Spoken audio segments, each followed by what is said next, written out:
Hey Lindsay, welcome to the show. How are you doing? Hi Tony, I'm fine, thanks. Hope you're well. Oh, I'm good, thank you. I'm just so glad that you've agreed to come on and have a chat with me today regarding mental health. Yeah, let's get started. Thank you, Tony. I'm so excited to be here today. So, Lindsay, you've worked as a support worker within mental health services for the past 5 years now. What was it that made you choose this career path?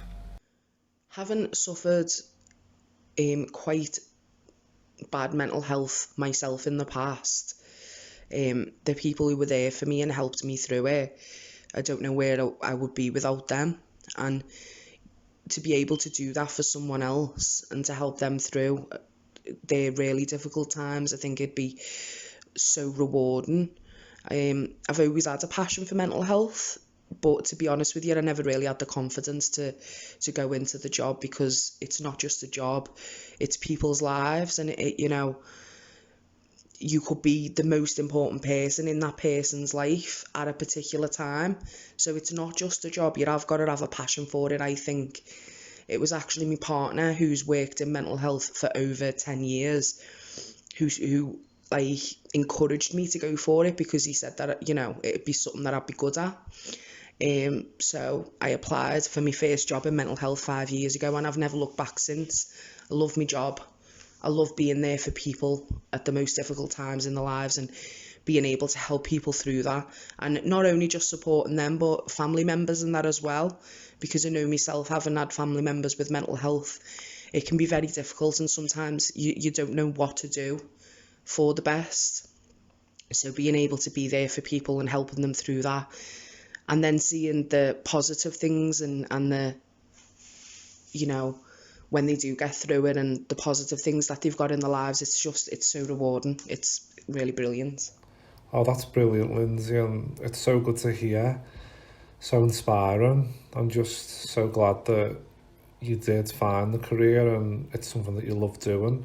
It's just really heartwarming to hear that. Right, next question.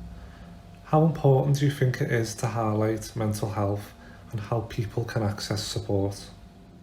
I think it's massively important to highlight mental health and to let people know the places where they can go to get help, because there is so many now.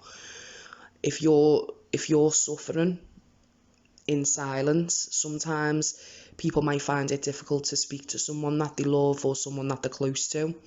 So to be able to make a phone call or even just go to see the GP and tell a complete stranger sometimes can be easier than telling the people that you love. Also, I think making sure that people are aware of mental health and have more information about it, it's less likely to have a stigma around it. I mean, it's a lot better now than it was years and years ago, but there is still a little bit of stigma out there. And also, I think for men who I think can find it more difficult to get help, there's anonymous phone lines and everything now you can phone if you're feeling low. I mean, one case in point was I was at a GP's waiting room a few weeks back, and there were signs up there for Talk Liverpool, which I think is a great service. You can just phone up, you can speak to someone there and then and tell them what you're going through, and they can signpost you to get more help, or even they can set up therapy sessions on the phone, online, whichever's best for you. But I think definitely having it more visual out there for people who may be struggling, and they might just see that posted and think, do you know what? Yeah, I'll just give them a ring and see what's going on. I think it's definitely a good thing. You're so right, Lindsay. The attitude to mental health has changed so much now, and there is a lot more awareness and support out there for people.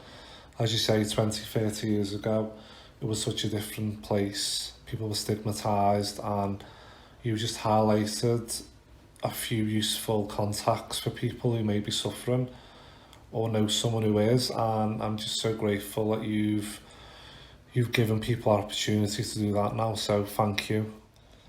So this ties in great with our next question. Given your experience, what would your advice be to our listeners if they suspect someone they know or themselves are experiencing signs of poor mental health, such as low mood, depression, anxiety, or isolation? I think If you're concerned for someone that you love or a close friend, the best thing in most cases is just to talk to them, but to be honest. Don't, like, pussyfoot around it. Just be honest and say, look, I'm really concerned about you. You don't seem right. Please talk to me. There's no judgment. I just want to help. Try and take them to see the GP to get help that way. And especially for yourself, first port of call, go to your GP if you're not feeling great, if you haven't got someone that you're able to speak to close to you. But if you have, then it's definitely speaking to loved ones and friends. You'd be surprised at the reaction that you might get. It's not a burden to people. Loved ones and friends would rather you speak to them if you're feeling low than bottle it up. So definitely is just to speak out and speak to someone if you're feeling low, and also if you think they are. Just be honest. Some really great advice there, Lindsay. And again, it is just the aim of this podcast as well.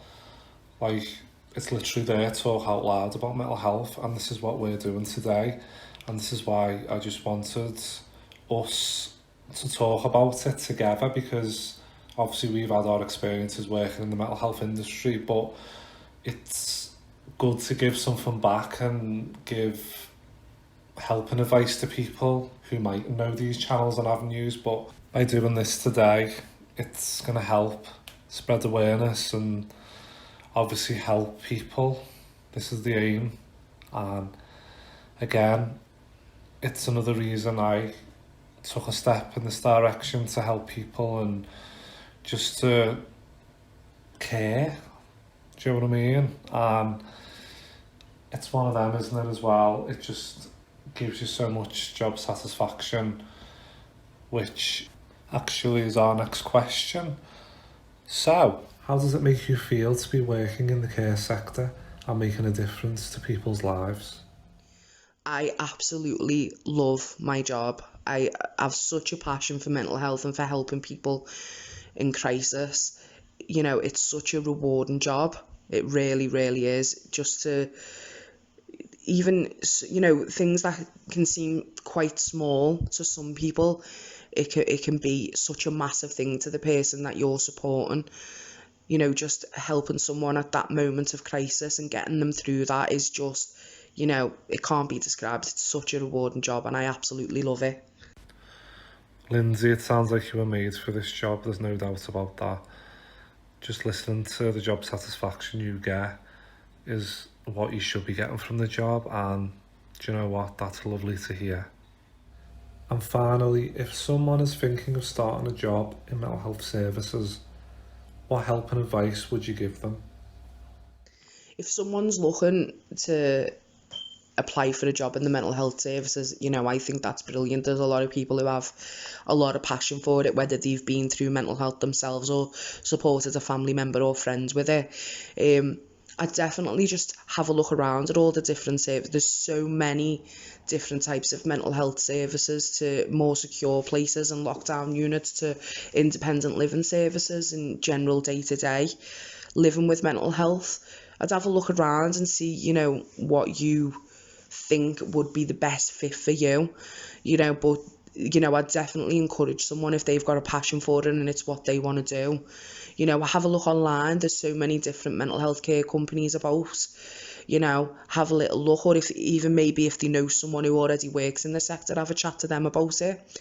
But I would definitely encourage them to go into it, because it's such a rewarding place to work. It's such a rewarding thing to do, and we definitely need more people in mental health who have a passion for it. Thank you so much, Lindsay, for coming on the show and answering the questions and giving your advice. It's been brilliant. We've come to the end now. I'm gutted.